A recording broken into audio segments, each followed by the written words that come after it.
Buongiorno e ancora ben trovati. Oggi parliamo di uno dei mostri sacri della vendita, l'aggancio del cliente, che è sia il ritrovare il cliente che conosciamo e magari non vediamo da un mese, e sia drammaticamente conoscere il cliente per la prima volta, no? Che è un momento ancora più importante perché, come sappiamo bene, non esiste la seconda occasione di fare la prima impressione e la prima impressione conta. Bene, io vi ricordo che se vi iscrivete al canale e cliccate sulla campanella, siete non solo aggiornati su tutto quello che esce, che è collegato a quello che stiamo facendo e abbiamo fatto, ma soprattutto mi aiutate a sviluppare questo progetto, quindi vi ringrazio.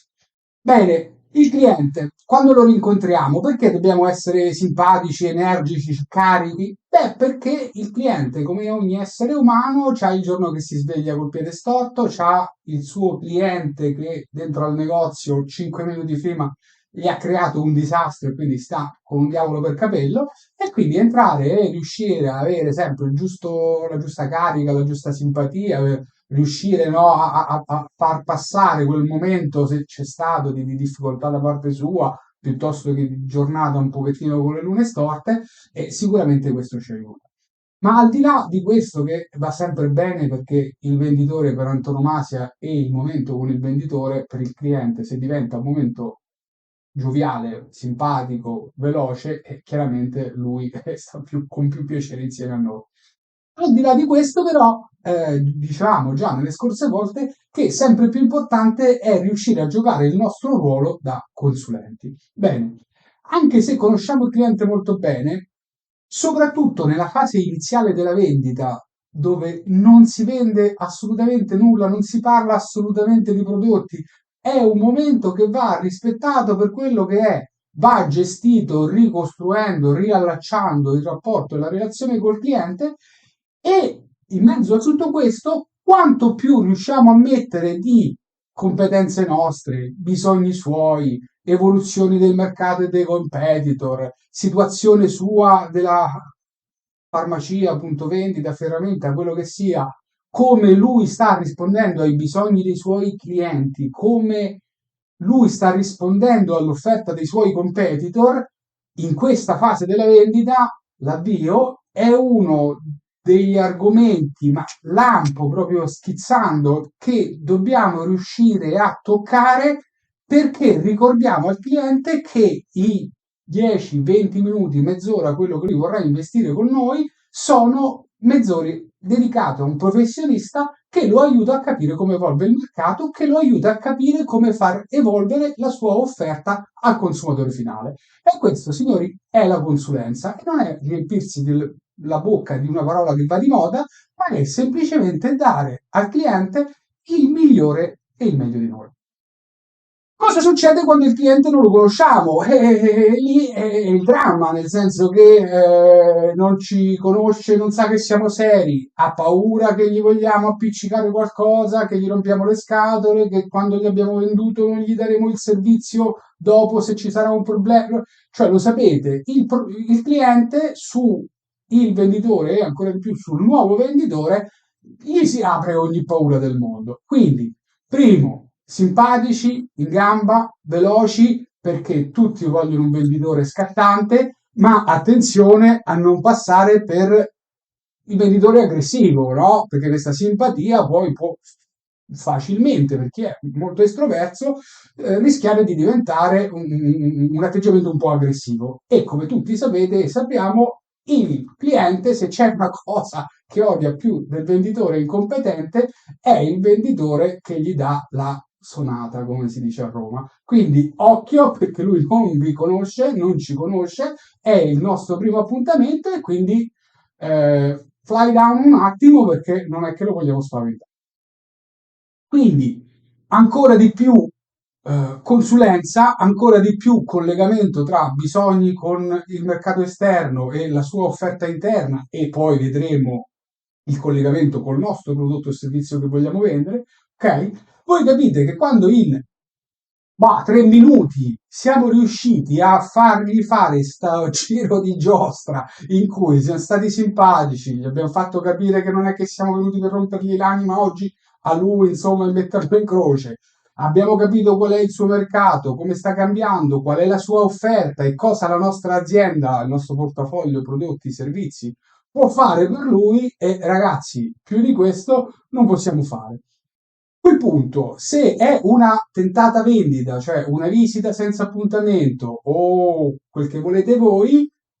in buona pace, se non ci fa accomodare e ci dedica 5 minuti perché incredibilmente l'abbiamo convinto,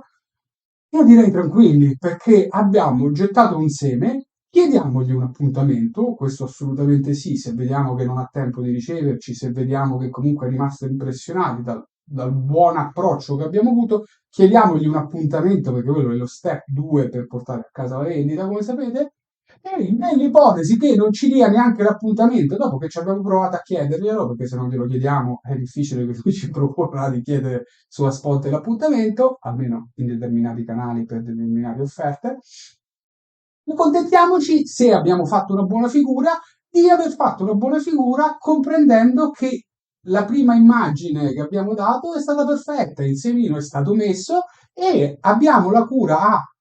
15 giorni di ripassare dal cliente e fare un saluto, ricordargli, no, e fare in modo che il nostro viso diventi fresco e a quel punto farci dare l'appuntamento o addirittura riuscire a prenderci 5 minuti per parlare di quello che dobbiamo parlare o 20 minuti a seconda di quello che è il prodotto o servizio che vendiamo, riusciamo a fare questo passo importante. Ultimo, i 5 minuti sono un sogno, non ci sarò mai dentro.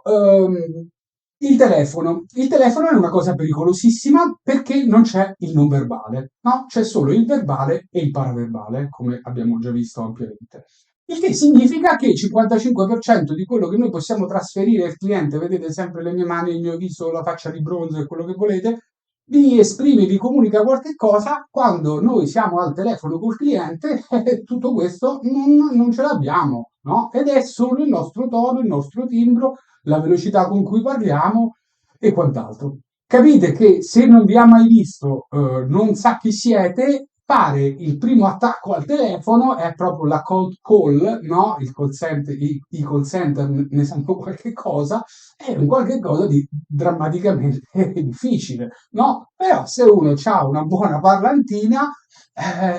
chiaramente il numero di telefonate che può fare per cercare di organizzare qualche appuntamento, per cercare di organizzare bene una giornata produttiva su una determinata area geografica, diventa abbastanza fondamentale.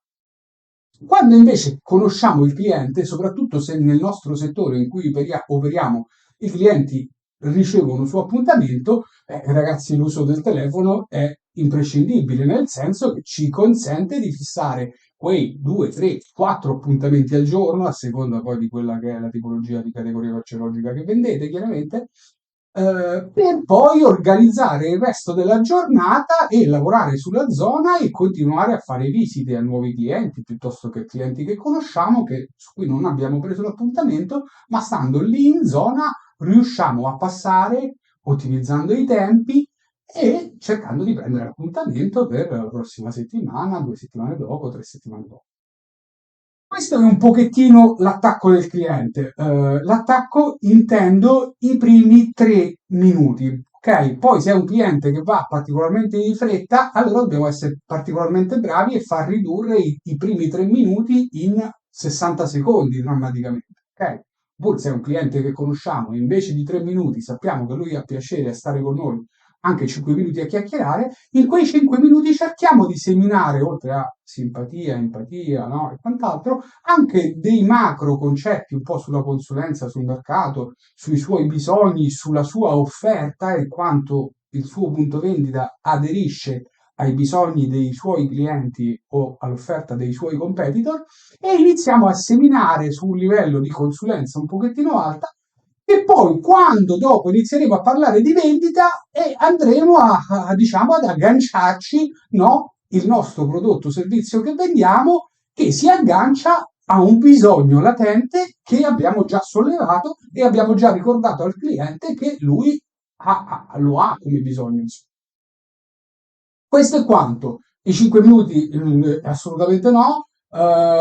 Lo spiegone vi ho già detto che ve lo risparmio, almeno che non me lo chiedete. Vi rinvito di nuovo a dirmi nei commenti o dove volete argomenti che volete trattare, farmi domande su cose che pensate siano attinenti e potrebbe essere utile allargare un pochettino la visuale. Vi ricordo in chiusura, iscrivetevi e cliccate la campanella, mi aiutate a sviluppare questo progetto e vedrete che argomento dopo argomento anche il quadro di come tutte le cose si vanno a collegare aumenta insomma il valore che riesco a erogarvi. Vi saluto, forza e vi auguro buona giornata. Ciao!